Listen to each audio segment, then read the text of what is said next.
IPL 2026 मध्ये अभिषेक शर्माने जबरदस्त फॉर्म पकडलाय. दिल्ली विरुद्ध त्याने त्याचं दुसरं IPL शतक ठोकलंय. 47 बॉल्समध्ये 135 रन्स नॉट आउट, ज्यात 10 सिक्स आणि 10 फोर्स इन्क्लूड होते. म्हणजेच बाउंड्रीजमधूनच 100 रन्स 200च्या स्ट्राईक रेटने. Pure madness. पण म्हणून एक असा प्रश्न निर्माण झालाय की ख्रिस गेलचा 175 रनचा 13 वर्ष जुना रेकॉर्ड अभिषेक शर्माच तोडेल का? कारण हा रेकॉर्ड तोडणं सोडा, याची बरोबरी सुद्धा इतक्या वर्षात कोणीच करू शकलेलं नाहीये. पण ख्रिस गेलचा हा रेकॉर्ड तोडणं अजिबातच सोपं नाहीये, कारण गेलची खेळी फक्त एक इनिंग नव्हती तर एक माइंडसेट होता. गेल त्या दिवशी गॉड मोडमध्ये होता. 66 बॉल्समध्ये 175 रन्स, 13 चौके आणि 17 सिक्स. आणि इतकंच नाही तर बॉलिंग करताना सुद्धा 2 विकेट सुद्धा घेतले होते त्याने. पूर्ण गेम डॉमिनेट केला होता आणि हे नेहमी होत नाही. अभिषेकला हा रेकॉर्ड तोडण्यासाठी खूप जास्त मेहनत करावी लागेल.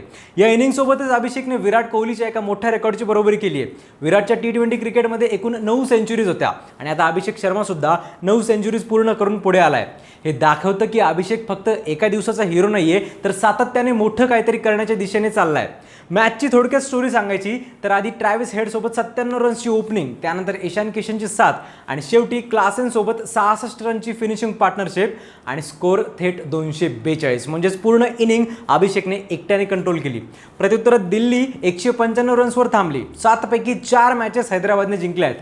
काय वाटतं तुम्हाला, ख्रिस गेलचा रेकॉर्ड कोण तोडेल, अभिषेक शर्मा की वैभव सूर्यवंशी? कमेंट्समध्ये नक्की सांगा आणि फॉलो करा लगावबत्ती.